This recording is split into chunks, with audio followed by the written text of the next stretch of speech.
મારે જે edible oil કડીમાં કામ કરતો હતો 1998-99માં, એમાં મારી પરિસ્થિતિ બહુ ખરાબ થઈ ગઈ હતી. 10 બાય 10ની ઝૂંપડીમાં રહેતો હતો, એટલે હદ વગરનો તકલીફમાં હતો કે હવે હું શું કરું. બહુ મોટા નુકસાનમાં આવ્યો હતો. તો કડીમાંથી પછી હું સીધો મુંદ્રા આવ્યો, અને મુંદ્રા મને કોન્ટ્રાક્ટ પાસ થયો. અત્યારે અદાણી વિલમારમાં જે પ્રોડક્શનનું કામ છે ને, એમાં 70% મારા અંડરમાં છે. પેકિંગનું, ફિલિંગનું એ.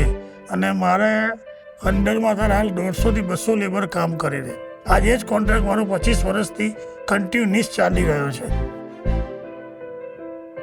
મેં દવાખાનાની સેવાનું નક્કી કર્યું છે, કેમ કે મારું દિલ એવું થઈ ગયું કે ઉપરવાળાએ મારો છોકરો લઈ લીધો, પણ હવે બીજાનો કોઈ બીમારી ના આવે એ ઉપરવાળા જોડે હું પ્રાર્થના કરું છું અને આ સેવા કરું છું. અને અમારા અહીંયા કચ્છમાં એક ટ્રસ્ટ બનાવ્યું છે, એમાં ઓછામાં ઓછા 12,000 મેમ્બર છે. એમાં હું આરોગ્ય ચેરમેન બી છું. પણ આ રક્ષિતભાઈ, પ્રણવભાઈ અને પ્રીતિભાઈને મને બહુ જ સપોર્ટ કર્યો, તો એમને અહેસાન હું જિંદગીમાં નહીં બોલું. ને હું બહુ દુઃખીમાંથી અહીં સુખી થયો છું અહીંયા આગળ આવીને. મારે બસ સેવાનો મોકો છે. ઉપરવાળો જ્યાં સુધી જીવતો છું ત્યાં સુધી મને ને મારી ફેમિલીને આ સેવા કરવાનો મોકો આપે.